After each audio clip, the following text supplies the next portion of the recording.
I was in a fraternity in college. It was one of the greatest times of my life, you know.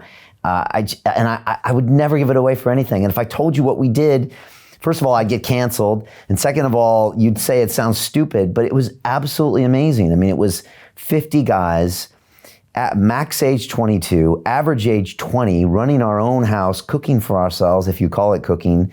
And it was this thing, and it was just amazing to be a part of that. And I missed that, you know, and we don't know how to do that really as adults because there's not many good mechanisms out there to do that these days, right? It's what's missing. You know, this is like it's a slightly more grown up version of a fraternity. And it's not that, you know, with the Fit for Service crew, like we don't go out and get drunk. Like one of the summits that we hold these 5-day summits where we go through all these experiences. It's not like we won't all go out on the town and drink, you know, mezcal in Tulum and have some fun. You know, so that's a part of it, which is what a fraternity would do. I mean, fraternities were younger and dumber, like you said. So we're a little bit more extreme with that kind of activity, but it's also adding in the other parts. It's adding in those like quiet, vulnerable parts where the stuff is coming up from deep inside, which most fraternities have, you know, we don't do.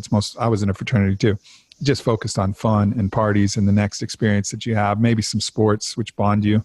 So it is a similar thing, but it doesn't go quite to the extent that it could when you have some intentionality and you add those rites of passage. So it's like, where are the modern fraternities? Where are those things that we can really feel like we have people that we can go out and have fun with? Like we go into any city.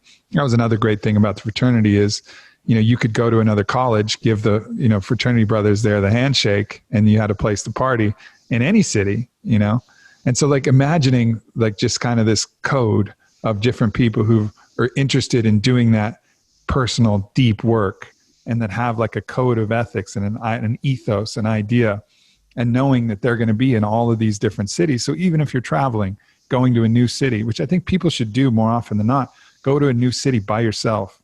But if you're there and you're like, I wonder who's part of this same kind of ethos, this tribe. Let me just put up a pin on the app or whatever technology you can use. And then you get some people and you're like, oh yeah, these people are same. They've all, you know, experienced these deep transformational things. They've all looked at their shadow, you know, they've done some of the work.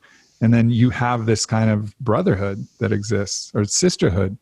And I really I can see that, you know, I can see that potentially happening, and just with a little structure and organization. So yes, I'm going to be writing, I'm going to be podcasting, but if I'm thinking about what I'm most excited about, it's about creating like a social movement based around tribe and based around transformational experiences, based around shared rites of passage. And that gets me really fired up, because I just know how valuable that is in my life and everybody that I've experienced, and how it's definitely possible to cultivate that and just take some intentionality and a little bit of structure.